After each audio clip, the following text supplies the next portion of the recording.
Today is the feast day of jolly old Saint Nick, and you'll never guess what made him tick.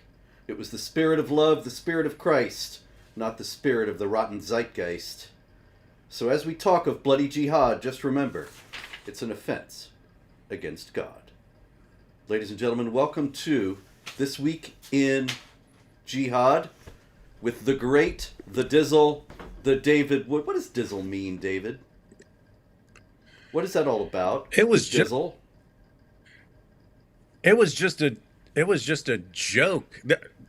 Now I have to tell the story, but years ago, Nabil and I had a friend named Nate who was in a band, and so he played guitar, and the guy was a rapper. His name was Nick, and so one day we're in the car, and I go, Nick, Patty Whack, give a dog a bone, and he goes, D Dog Dizzle, won't you call me on the phone? And, so he continued with the rhyme, and then I started just joking around, calling myself D Dog Dizzle.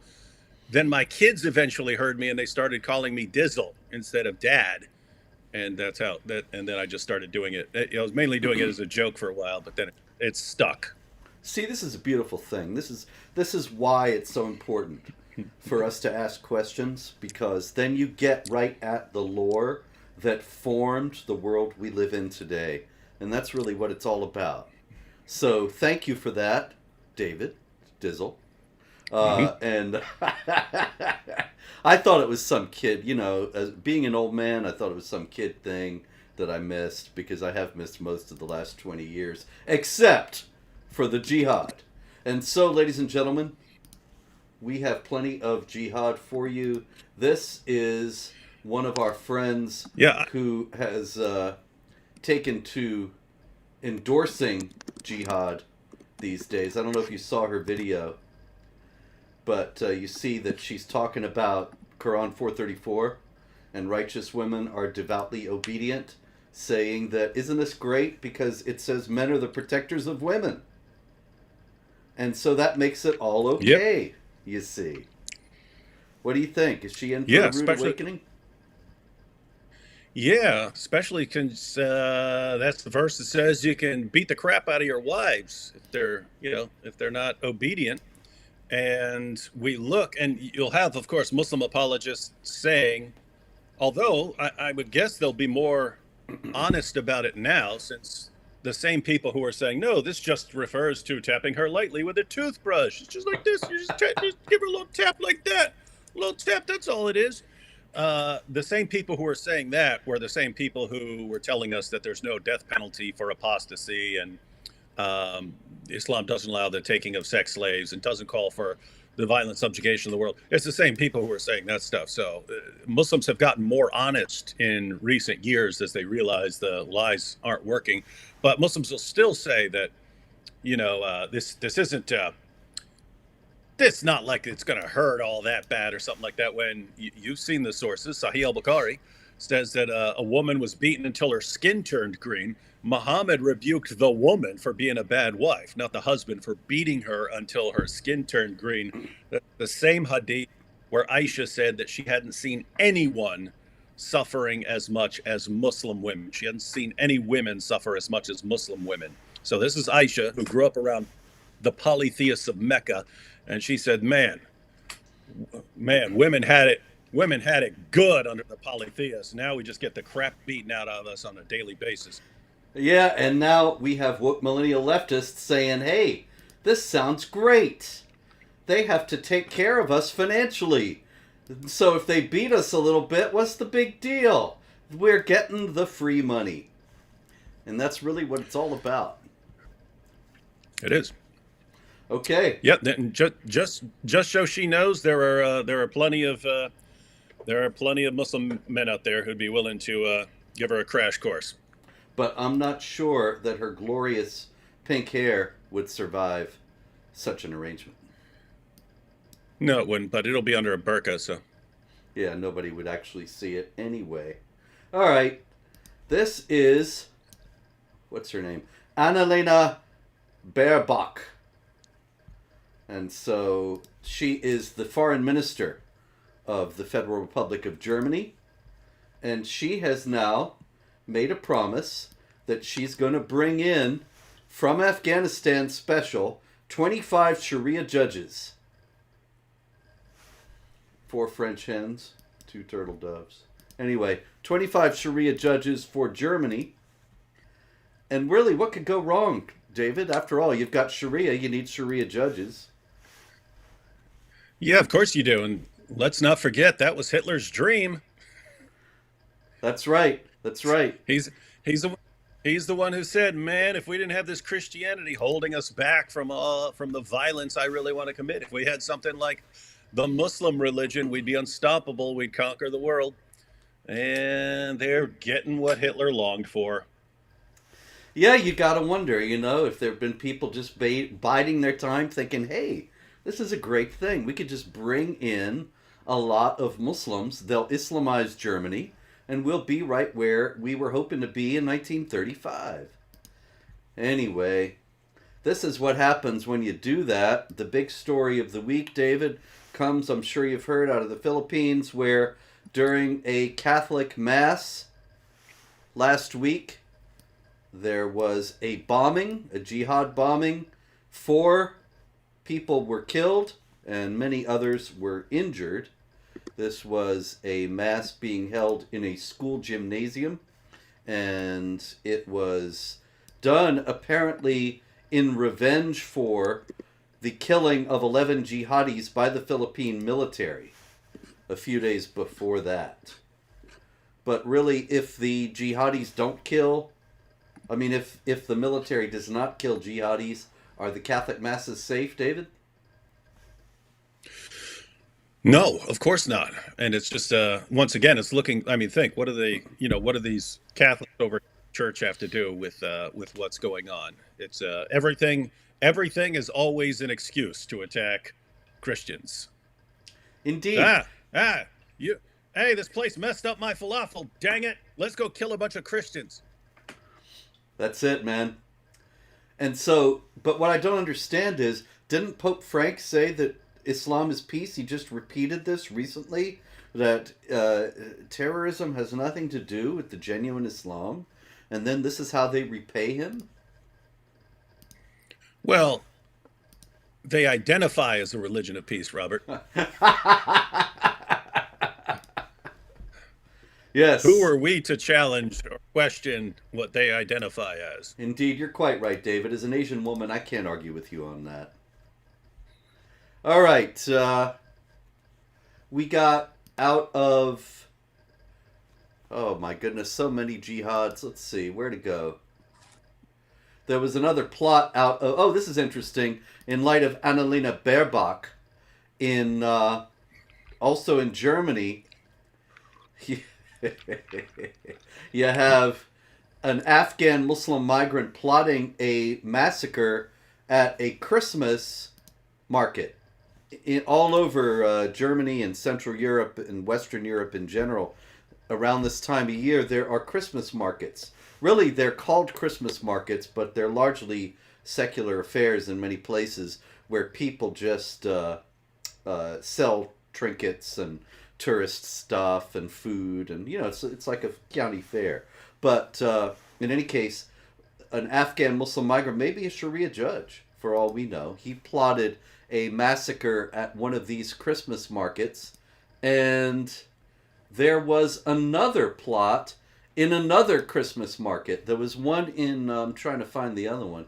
There was one in Leverkusen, and I thought I had the other one right next to it, but I did not. But in any case, one of them was an Afghan Muslim migrant, the other was an Iraqi, and they want to blow up the Christmas market, obviously, because it's associated with Christmas. Now, David, do you know what the solution to this was on the part of the Germans?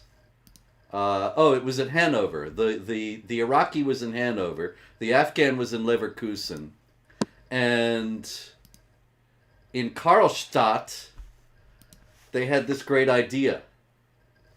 They opened the Christmas market with the azan, the Islamic call to prayer.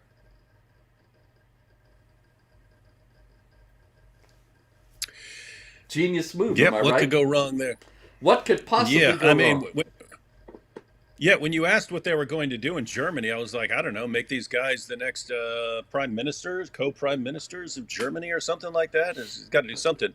The But the the no, I mean, Reichskanzler, the yeah, if Chancellor. people want to, if people want to understand why guys would attack a Christmas market, there are. It's a similar idea to wanting to attack the Ariana Grande concert years ago, or why they would kill people coming out of concerts. It's you have lots of jihadis who believe that as long as they're targeting unbelievers, then if they kill some Muslims in the at the same time as collateral damage, no problem. Allah's not going to hold that against you. But you have other jihadis who really, really, really want to make sure that they don't kill their fellow Muslims, even as collateral damage, and therefore they attack places where you couldn't actually be a sincere Muslim and going to that event. So you couldn't be, in their reasoning, a sincere Muslim going to an Ariana Grande concert. Therefore, you can mass murder outside of there. But the same thing with the Christmas market. If you're a Muslim at a Christmas market, you're already in trouble. And so yeah, they target Christmas markets. There's also people also don't realize how like ingrained this is from the Dawa guys. There are all these videos of Dawa guys saying that celebrating Christmas is worse than murder. It's worse than murder. So when you actually go massacre people and kill a bunch of people at a Christmas market to try and make fewer people celebrate Christmas, I mean, it's like you were stopping a bunch of murderers. It's better than that. It's more important. Now, what is the logic? There is a logic to this. So, can you spell out for us, please, this twisted logic that says that makes it clear that celebrating Christmas is indeed worse than murder? Yeah, in Islam, the worst possible sin is shirk, and the main form of shirk that we would be familiar with is calling Jesus Lord or saying Jesus is the Son of God. So that is what Christmas is a celebration of, the incarnation of the divine Son. And all of that is the worst possible sin. You would actually be better off from an Islamic perspective going around committing mass murder against random people than celebrating Christmas. And so jihadis commit mass murder against random people in order to drive that point home and say, you see, Mm-hmm. this is not as bad as celebrating Christmas.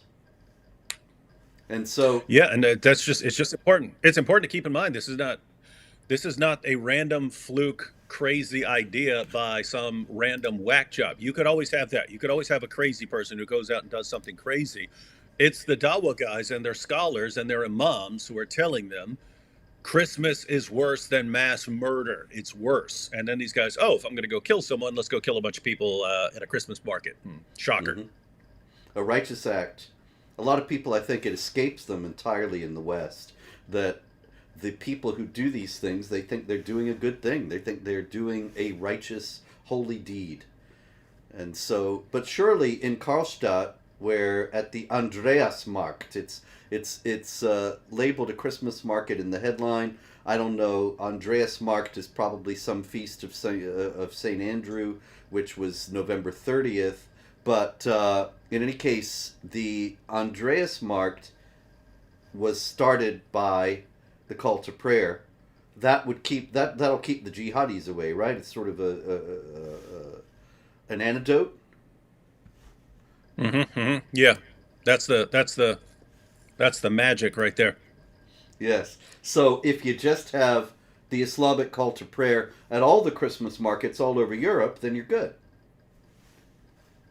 I'm I'm kind of interested in where that goes. I'm actually, yeah, do that. Just constantly be playing the Islamic call to prayer at every Christmas market. I want to say it's kind of hilarious to me, right?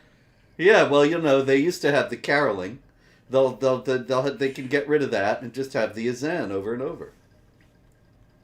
To me. It ranks right up there with like we had a couple friends and I had a little theory a while back that if we if we got pages of the Quran printed on T-shirts, then it'd be the equivalent of a bulletproof vest, right? Because jihadis aren't going to want to shoot the Quran, and Yeah. therefore we'll just go around and therefore just soldiers who are going to some Muslim country, or the IDF. Imagine the IDF stepping out and they're covered in Quran pages. What are you going to do? It's great, but it's a similar idea. Like, oh, if we tack this Islamic thing onto something, then we're all safe. Great idea. Man, I don't know why. People were selling. We talked about this in an earlier show months ago. That there were, what was it, jackets being sold in France that had thick collars to be able to avoid beheading, and it would seem like if you just had a Quran printed jacket, yeah, it's a lot lighter than a vest, bulletproof vest. Mhm. You'd be all set. That's rad, man. I don't know why the some savvy marketer doesn't pick up on that. Yeah, we just got to make our own business, and then we'll sell all the products.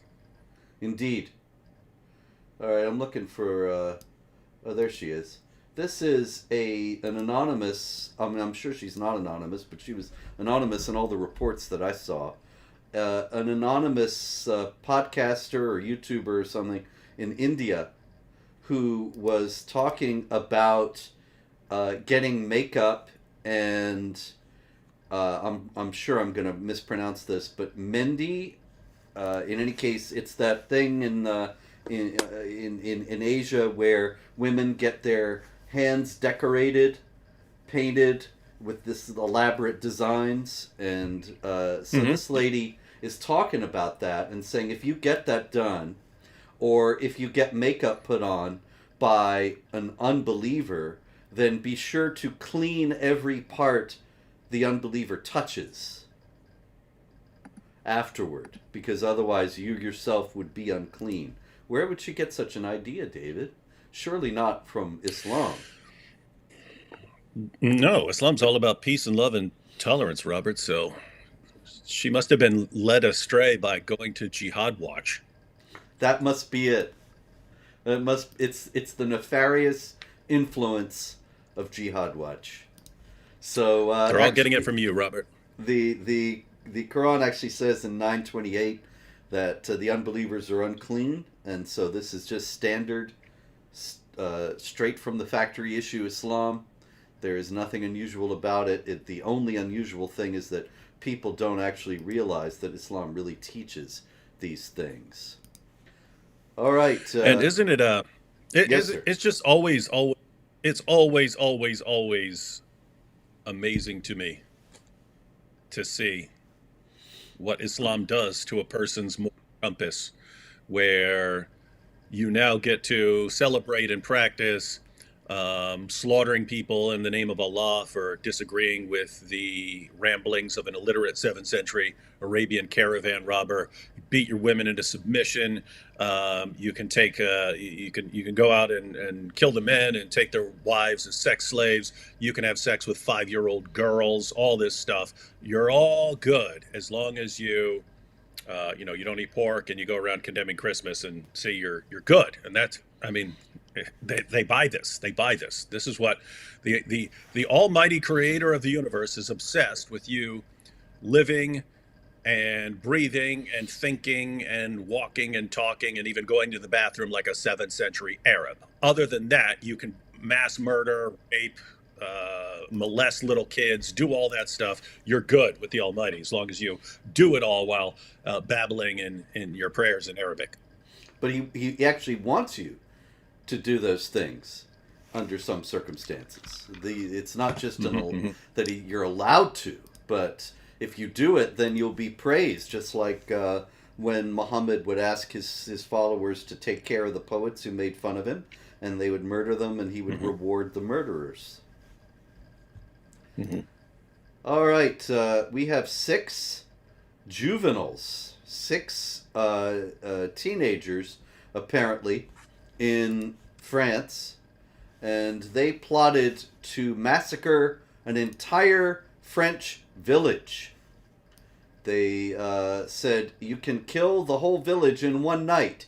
It's easy. We need a little training. We need weapons. We need to learn certain things. We can't go to, they were talking about going to a city. They said it's too far away. We go see the countryside. There are 4 or 5 of us armed. You kill the whole village in a single night. It's easy. You have to have the audacity. You have to have everything planned. Now, really, I think that's very likely to happen one day. That given the Islamic imperatives and the state of willful ignorance on the part of the unbelievers, what's to prevent it? Yep, and if it's any consolation, Robert, just know that after such an attack, we will all be warned about the dangers of Islamophobia. Yes, that's correct. We recently, of course, amid skyrocketing and open Jew hatred all over the world, we got the Biden administration instituting a new strategy to combat Islamophobia. And so it's not a joke anymore. It is the real life we are living in, and it is glorious. Over in Italy, there was a story of a couple of grateful new Italians, refugees from Pakistan, who kidnapped a German girl, a 17-year-old German girl who was living in Cesano in Italy, little Axis powers action there, and she was kidnapped, held, sexually assaulted repeatedly in a farmhouse for 2 years. Now, where would they get this idea? Surely this is just Muslims committing crime. See, this is what people say, David, that at Jihad Watch we just put up stories of Muslim criminals and say it has something to do with Islam. Surely something like this has nothing to do with Islam. Am I right? Yeah, it has nothing to do with Muhammad allowing his followers to take unbelieving women as their sex captives. Nothing to do with that. And it's definitely not connected to the same idea of the grooming gangs and so on. Indeed, nothing to do whatsoever with that. It's just total coincidence. Meanwhile, where does these ideas come from? They come from the mosques. This is, what is this character's name? This guy is Ahmed Musa Jibril, and he is in Michigan. And he was preaching not long ago in front of his impressive bookshelf, and he said that jihad is the term for holy war in Islam. Now, David, I have frequently been called an Islamophobe for suggesting that jihad had anything to do with warfare. Have you had that experience? Yeah, only about 800 billion times. So Yes. the main claim, I actually saw this on so many TV shows like Law and Order and various shows and so on, when they would bring up jihad and someone would say holy war and they would say, no, the words holy war do not occur in the Quran, and it's all made up. So ha, you Islamophobe. And we're talking about the concept, right? We're talking about the concept. Fighting for Allah is definitely, indisputably, a concept that runs throughout the Quran. And it's jihad. Muhammad was asked what the best kind of jihad is. He said the sort of jihad where your horse gets wounded because you're fighting in battle and so on. You've got 929. Allah defines 9:111, where Allah defines fighting in His way as slaying and being slain. And somehow we're so stupid that when a Muslim organization launches that's my jihad, what's yours? My jihad is just getting the kids to school on time and then going for a workout. People fall for that nonsense. And it would be one thing if it was a Muslim organization that actually believed this stuff. It never is. It's always organizations who know exactly what jihad is and are just trying to keep everyone in the dark while they advance it. Well, David, Ahmed Musa Jibril, he's had enough of this. And he says, yes, there is holy war in Islam. It is jihad. This may be a surprise to many who grew up in the West, especially those who were born or grew up post 9/11, because of the growing number of hypocrites who are spreading the American Zionist Islam. And it has nothing to do with Mm. Islam. That version of Islam is what suits the enemies. The one who has been spreading that there is no holy war in Islam has been defecating heresy out of his mouth for the past 20 years, downplaying the legislation of Allah and the Islamic punishments. And he calls on mothers to nurse their infants with the love of jihad. Well, that is absolutely fascinating because it's the Dawa guys who've been spouting this stuff for years and Muslim organizations, and this guy just blames the Jews, Yeah, well, who Zionists. else? They're all Zion. They're all Zion. The Zionists are responsible for this. They're amazingly clever, yes. Yeah, and notice, by the way, very, very important that he calls them hypocrites. He says if you're not on board with jihad, you're actually a hypocrite. And the reason that's relevant is, Surah 9, verse 73, it orders Muslims not just to wage jihad against unbelievers, but also against hypocrites. And for some reason, like no matter how much, no matter how many times we tell people, politicians, journalists, they never understand it. It seems like willful ignorance because this is not difficult to get. But you've seen it when we had groups like ISIS and they're going around killing Shia Muslims and other Muslims who were not on board with what they were doing.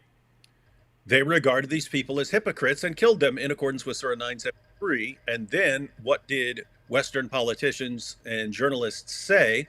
They said, see, these guys aren't Muslims because Muslims aren't allowed to kill fellow Muslims. See, they're not. ISIS isn't Islamic. You're not allowed to kill your fellow Muslims in Islam.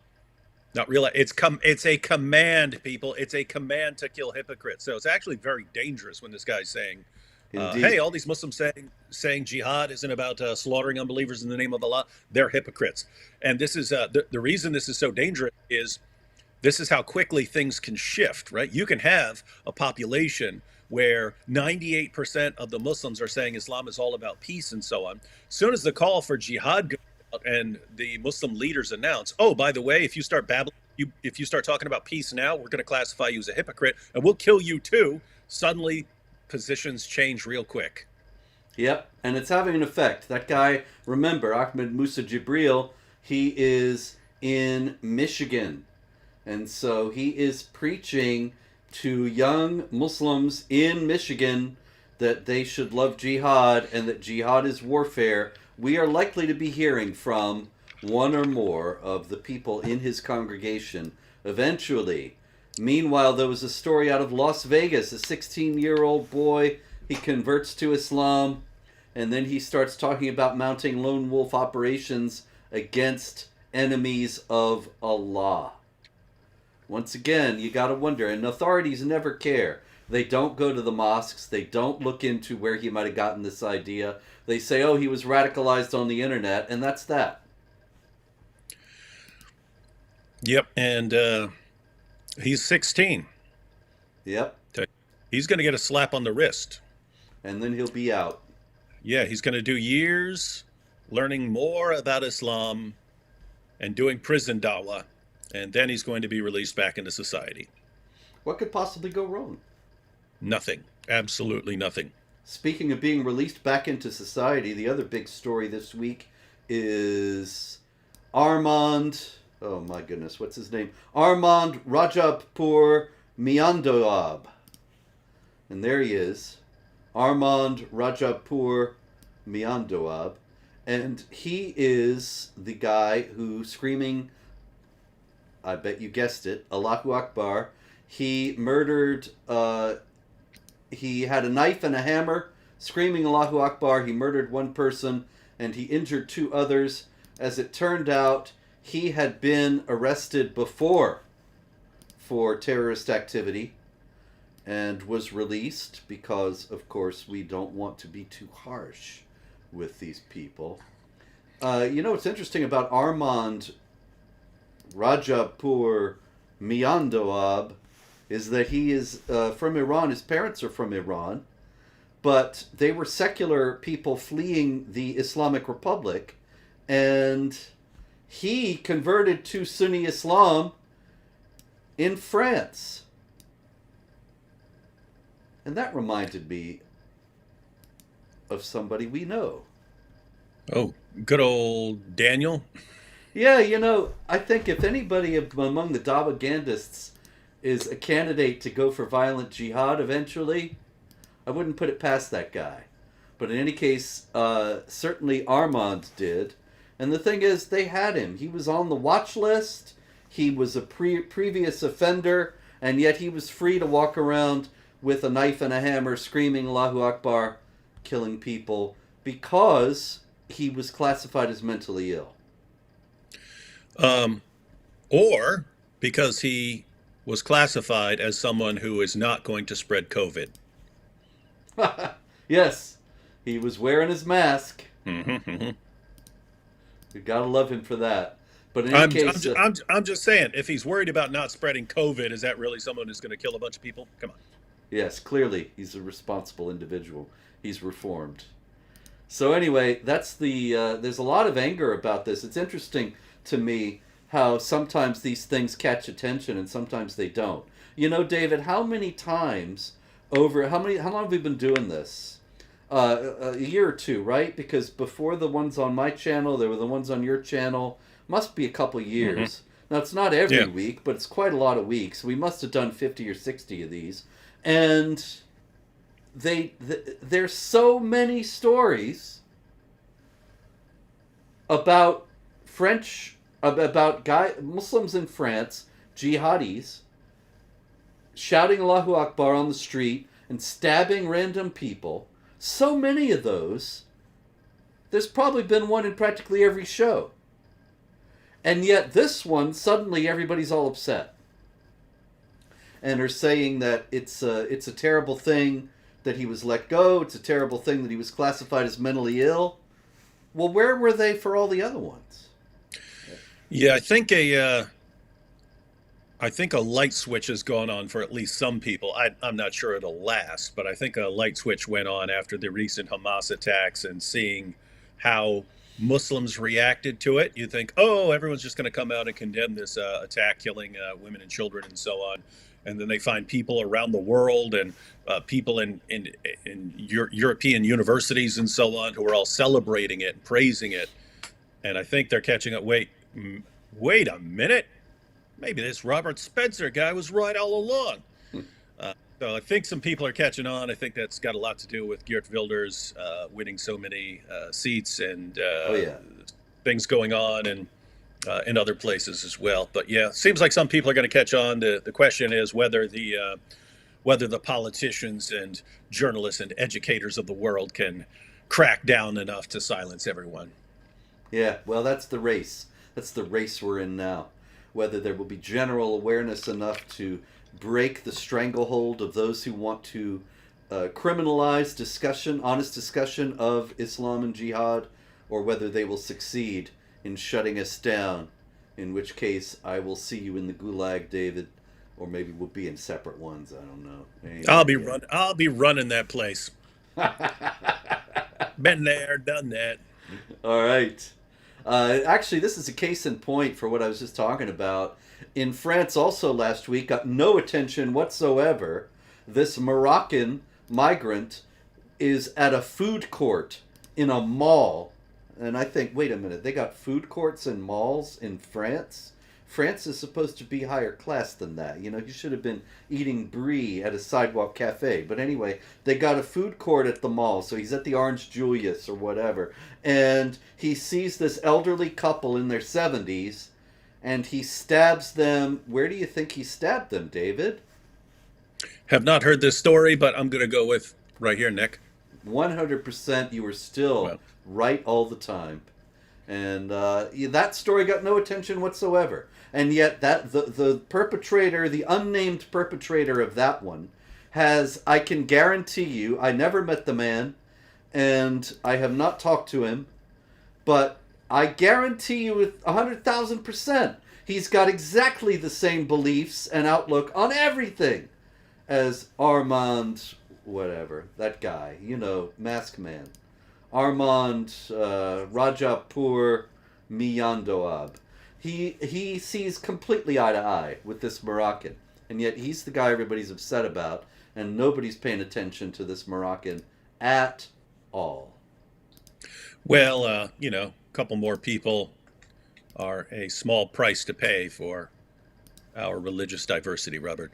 Indeed, diversity is our strength, David. War is peace, freedom is slavery, ignorance is strength, and diversity is also strength. Okay, we got Dr. Wahid Shaida, and he is a doctor with the NHS. Dr. Wahid Shaida. And he is getting attention this past week because he came out in support of Hamas, said that Hamas was brave mujahideen. And so people are saying, wait a minute, we thought that everybody in Britain was moderate. And somehow this respected NHS doctor is in favor of Hamas. Should anybody really be surprised in Britain about that, David? No, absolutely not. The more terrifying thought for people should be, given that a lot of these guys believe that it's okay to be deceptive and to lie about your goals and intentions. Um, if this many people are acknowledging that they support Hamas, how many people actually support Hamas? That should be the terrifying idea. If you have all Indeed. these people coming out supporting Hamas and defending Hamas and saying that Hamas are these wonderful freedom fighters, if you have that many people announcing it, how many people believe it but are still keeping quiet about it? Indeed, but nobody thinks this way. Got to pause a minute because there is something in the comments I wanted to address from the Lion of Judah. Not Judah, the Lion of Judah. Can you guys provide the sources for all the articles? It would be helpful to popularize on social media.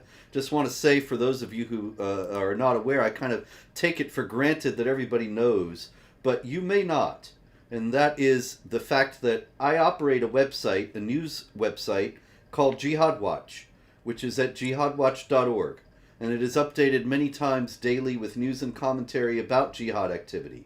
And every last one of the stories that we discuss on This Week in Jihad is at jihadwatch.org. I use jihadwatch.org as the source and gather a bunch of stories for David and I to speak about every Wednesday. So if you hear about a story here that you want to talk about on social media, all you need to do, I don't want to encumber the broadcast, our scintillating conversation here, with saying, oh, this is from this newspaper and that's from that newspaper and this is on page 34. You can just go to Jihad Watch and you will find all of the stories and more that we do not discuss on the broadcast, and you will find the sources noted and quoted and linked and in many cases translated from the European press with translations you will not find anywhere else. We are performing the service of translating jihad news out of the world over. And so you can find it all, ladies and gentlemen, at jihadwatch.org. Yeah, and by the way, everyone, that's how we came up with this show. It was Robert was always posting articles on. I mean, he's been doing this for a long, long time now, and that's like the only place where you just get constantly updated on jihad news. That and the religionofpeace.com, but there aren't a lot of sites that just cover everything. Like the BBC will cover some big story, but they're not covering all. Jihad is daily. It's all over the place. It's all around the world. And so Robert was always covering this on Jihad Watch. And so we wanted a sort of a weekly recap show to cover the big stories that have come out for YouTube. And so, yeah, Robert's posting this, so you definitely want to follow Robert on Twitter because he posts there, and then his site Jihad Watch. You want to cover that. Also, I'll go ahead and point out, guys, there are links in the description box. There are a couple of, Robert has written a ton of books. You do not need all of those books. Yeah, you do.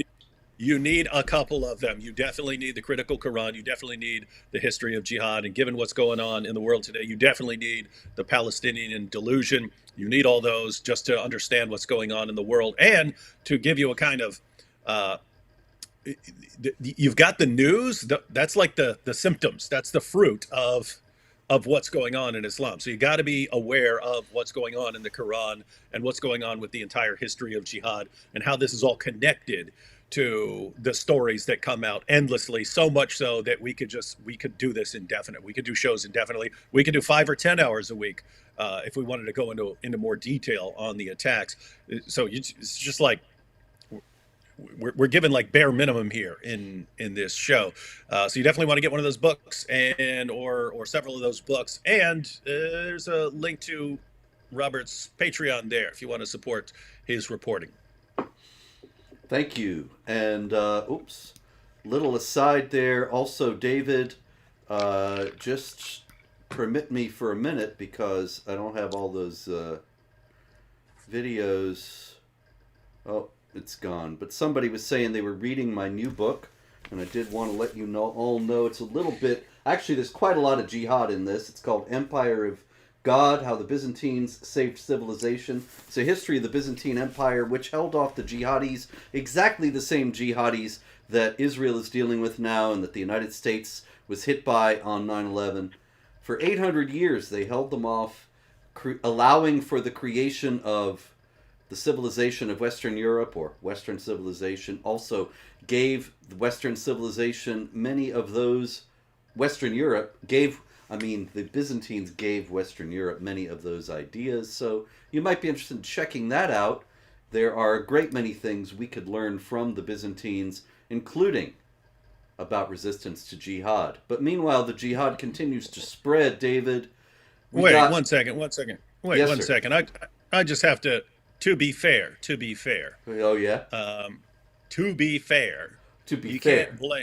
To be fair, you can't blame Muslims for wanting to conquer Europeans when the Muslims were just down in Arabia minding their own business, living peacefully with Jews and Christians and everyone else. And the Europeans launched the Crusades at them for no reason. So, you can't blame all those jihadi freedom fighters for going on and trying to slaughter Europeans, Robert. Just got to point that out. In the new book, the Crusades do come up because it was actually the Byzantine Emperor, Alexios Komnenos, who requested help from Pope, Pope Urban II, I believe? Anyway, I know, I wrote the book, but that doesn't mean I have it memorized. I was about to say, it's like you literally wrote the book. Okay. Yep. Anyway, he asked for help. The Crusades were the result. The Crusaders were a bit at odds with the Byzantines. It's a long story. You can get the whole story. But they did hold off the jihadis, pushed them back, kept them from conquering Europe, enabling us to have this conversation today, as well as to have values that differ from the values that are enunciated by Islam and the Quran. And that is what makes for the possibility of the respect for the individual human being, for the idea of the dignity of the human person, many things that are vital and foundational to the West. Anyway, meanwhile, the jihad is spreading. And we have spoken about this before, David, that we've covered a great many jihad attacks in Nigeria, and there are more all the time. But it's moving on now. Nigeria is actually, the non-Muslims, I'm sorry to say, in Nigeria are very much on the defensive. And the Muslims, for the first time, have power over the entire political apparatus in Nigeria and are consolidating their power there. And so it's moving on. And you have Togo, which is south of Nigeria. And in Togo, they reported that there were 30 deaths from jihad terror attacks this year in 2023. And Togo is not a place where we have seen a lot of jihad activity before. But now they're moving on as the jihad inexorably advances.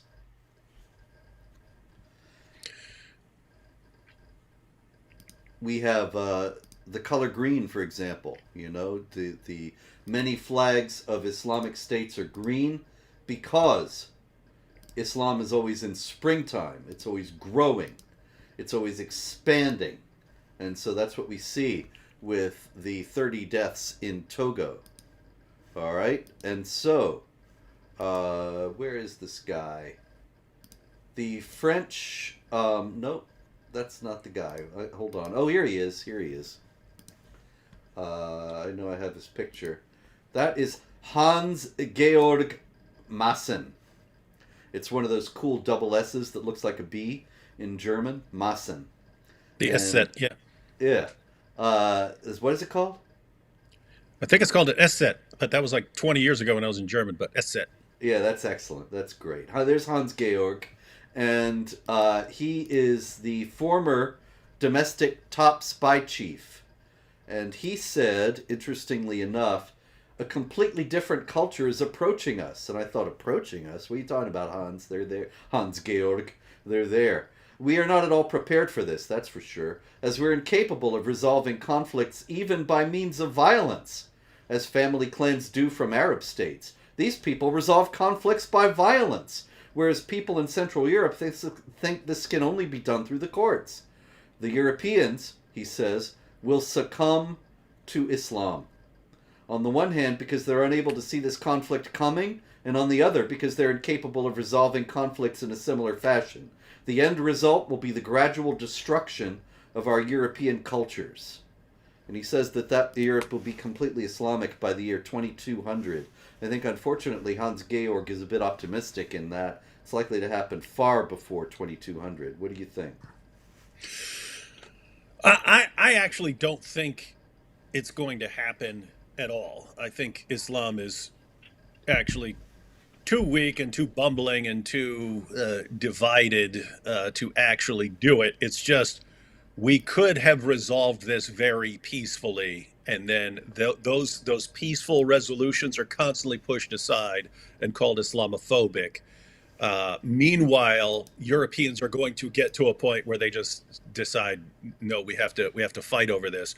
But it's gonna, yeah, it'll get to where it's an actual bloodbath and didn't have to be, because all you had to do at the end of the day was stop protecting Muhammad and the Quran from criticism. Let us do what we do, and Islam would have been so shattered and shaken by hearing what the actual Muslim sources say, and what a joke this actually is, that it wouldn't have been the threat that it's going to be.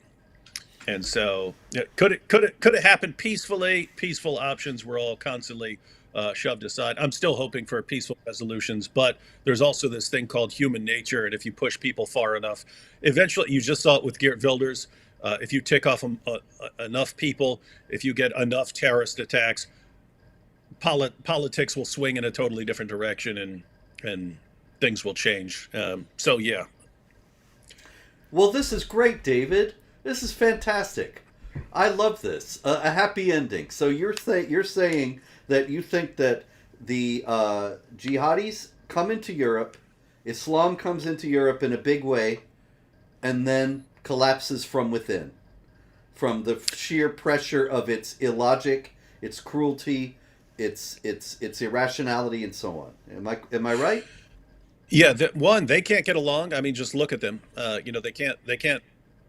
They can't function as a caliphate. They hate each other. Even the Dawa guys. I mean, the Dawa guys are actually beating each other up in the streets of London right now. These guys are going to somehow unite to rule Europe and so on. But they're dealing with what they call the avalanche of apostasy. It's estimated that between 5 and 10% of Muslims in Muslim countries are actually closet atheists. You've seen the statistics about Iran, that only like 40% of the population actually believes in Islam anymore. So it's been crumbling in the Muslim world. And they tend to unite better if there's an enemy. So they'll unite around killing Jews and things like that. But yeah, so they've got a problem. They've got a problem that Islam is inherently just, it makes people outwardly aggressive and so on, but it keeps people from advancing to where you're always going to be at a disadvantage technologically and so on. So there's that. But yeah, it's just this issue of Europeans have been as tolerant as they like, insanely tolerant, like delusionally tolerant. There's tolerance, and then there's like an insane version of it, like, oh, you're raping our daughters? Oh, okay, well, let's defend you and your prophet. Like, oh, you just launched another terrorist attack? Well, let's bring you on TV to do dawah. It's like, okay, that's not tolerant. That's insane. But I think people are going to recognize it eventually, and they're not going to be insane anymore. But it just sucks that I think if we do not deal with it right now in any peaceful fashion, I just think it's an inevitable bloodbath, and I don't think Islam will win. Well, this is extraordinary. Very interesting perspective.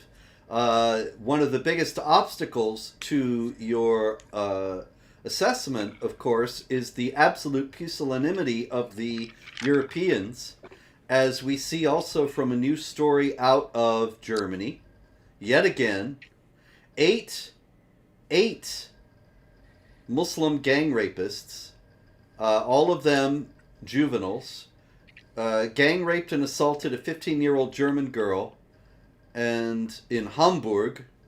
They were all from migrant backgrounds. Some of them were born in Germany, but they all came from, they were all either immigrants or second generation Iranian, Egyptian, Kuwaiti, Armenian, and Afghan.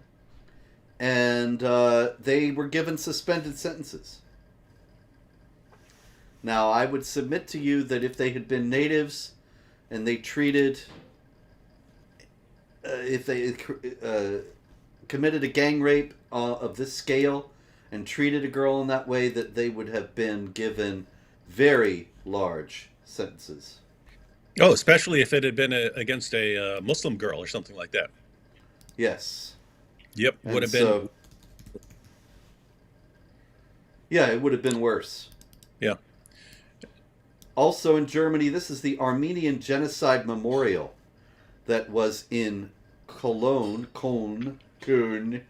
and there's been pressure on the people in Cologne to get rid of it for years from the Turks who live there, and they thought that it was an offense because, of course, Turkey has never admitted that there was an Armenian genocide, and so the Cologne city fathers, or whatever you call them, they finally succumbed and they got rid of the monument.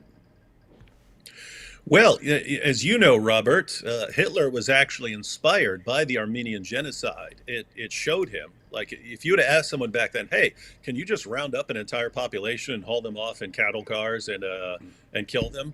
No, there's no way that would happen. But then you had the Armenian genocide, and he saw it and said, wow, you can do that. So he got the idea. And now you have people learning from the Turks yet again that you can actually cover up your genocide. So maybe Germany will once again follow the example of the Turks and say, not only could we get away with this, we can actually cover it up and pretend it never happened. So shut down Auschwitz. It never happened, ladies and gentlemen. Yeah, well, that's what Hitler said. Am I right? Who remembers the Armenians? So there you go. Meanwhile, did we deal with Las Vegas? I think maybe we did. The kid the 16-year-old in Yep. Las Vegas. Wanted to make sure to get that in here. Oh yeah, it also in Germany. So many stories out of Germany this week. We have a statue of Mary and Jesus. Now, if you look closely, it's not that tremendously contrasting a picture, but if you look closely, you can see that the statue of the baby Jesus lacks a head.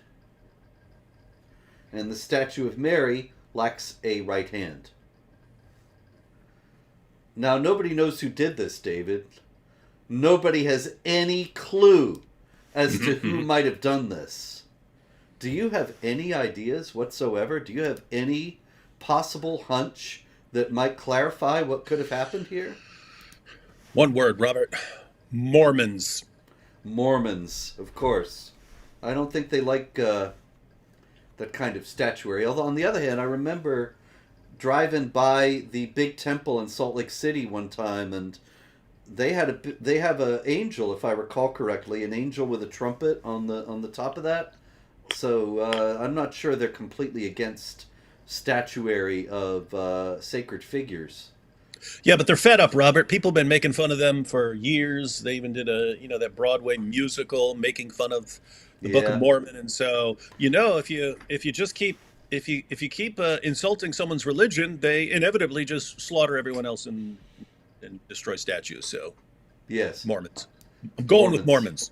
Well, there is another thing though. It's the head and the hand. Now, Can you think, in all your study of the great world religions, of any religion that says anything about striking, say, the neck and the fingertips? Something like that? I know Yeah, it's a real shot in the dark. I can't remember. It's got to be Book of Mormon, though. Yeah, it's got to be. I'm waiting for the musical about the Holy Quran, actually. We got to make it ourselves. There's no way around it. Yes. That would be great. Get some good songwriters in, give them 434, make a song out of it. Could do a rap version. Yeah. Oh, with vocab as Prophet Muhammad rapping the rap Well, the the people hey, memorize, right? The yeah, followers of Muhammad, they memorized it. yeah. So it'll be Muhammad, a hip hopera. Get it? Yeah, yeah, it's beautiful. We'll be rich. All right. This. Oh, I didn't mention also in terms of the spread of jihad in Africa that not only was there Togo revealing that there had been 30 fatalities in jihad attacks there, but also Burkina Faso, which is over towards the other area, the other side of Nigeria, and we had a jihad attack on a town there. 40 civilians killed. Interesting to note, civilians killed wholesale in a completely gratuitous attack, and there's no attention given whatsoever to that attack, even though the whole world seems to be very upset about civilian deaths in Gaza. And of course, no civilians ideally ought to be killed in warfare, but when Hamas is actually planning attacks from civilian areas, it's going to happen. It's also interesting to note that the United Nations is publishing figures of the casualties out of Gaza, and the casualties out of Gaza, the numbers are being supplied by the Gaza Ministry of Health. Who runs the Gaza Ministry of Health? Same people who run the UN, Hamas. Indeed. I said it. And so I you said it. got, you're right. And so The UN is Hamas, is ISIS. Live with it, everyone. the wild thing is, I looked at these figures. I gave them a close look yesterday for an article at PJ Media. And there are days where it says 341 people killed by Israel yesterday, including 675 children. They actually have the number of children killed growing larger than the total number of supposed casualties. And they just know nobody's paying attention. Nobody cares. Everybody just wants weapons to beat Israel with. And as you pointed out a moment ago, if the problem is really with civilians, I mean, we report on civilians being killed every single week. We do this show. Civilians being killed over and over again in Africa because jihadis want to expand southward and take over all of Africa. And they're going to keep slaughtering civilians over and over. They're not marching against militaries. They're marching against farmers and slaughtering farmers and so on. And nope, no one cares because Jews aren't involved. Indeed. This just caught my eye. I gotta deal with this. People think this is interesting to note. This is why it's important for you all to know history, and why you should read history, real history, not the history that they tell you in the schools these days. Read, if you pardon my saying so, my book, The History of Jihad. Read the new book, Empire of God. And the reason why, look here, somebody is saying here, Krista Blue says, the Sphinx nose was Napoleon's army. This is a very common idea. People claim that Napoleon shot off when he was in Egypt. He had the French army use the Sphinx's nose for target practice, and that's why the Sphinx has no nose. This is a falsehood. I don't actually remember the guy's name, but I've got it in the History of Jihad. There was a Muslim ruler who had the nose of the Sphinx removed, because if you remove the nose or the eyes, it removes it means that it's no longer a human image. And that's why you see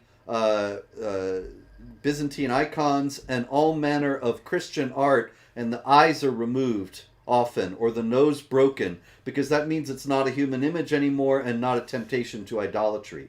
But then, because Islam is the only religion that has a PR machine, they come back behind the jihadis who did this and say, this was done by infidels.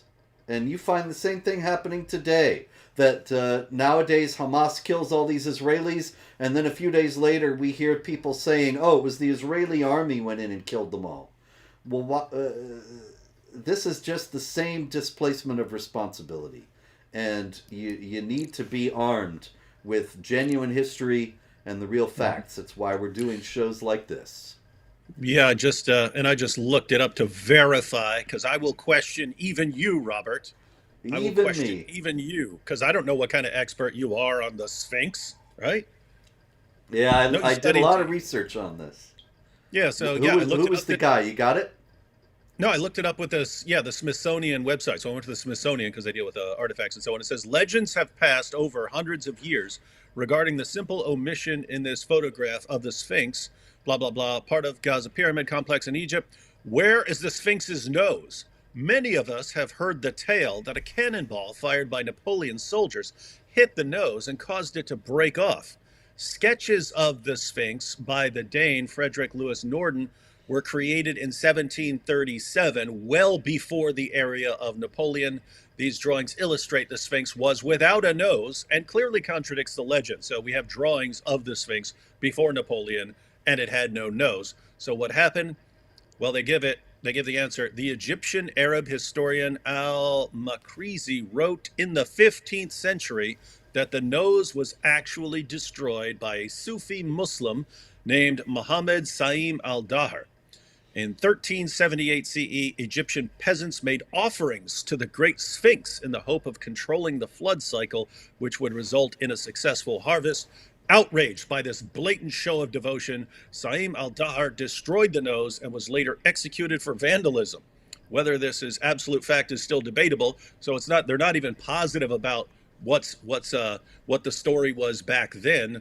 But yes, this was it wasn't Napoleon, and we just read through that just since it is a myth that keeps popping up.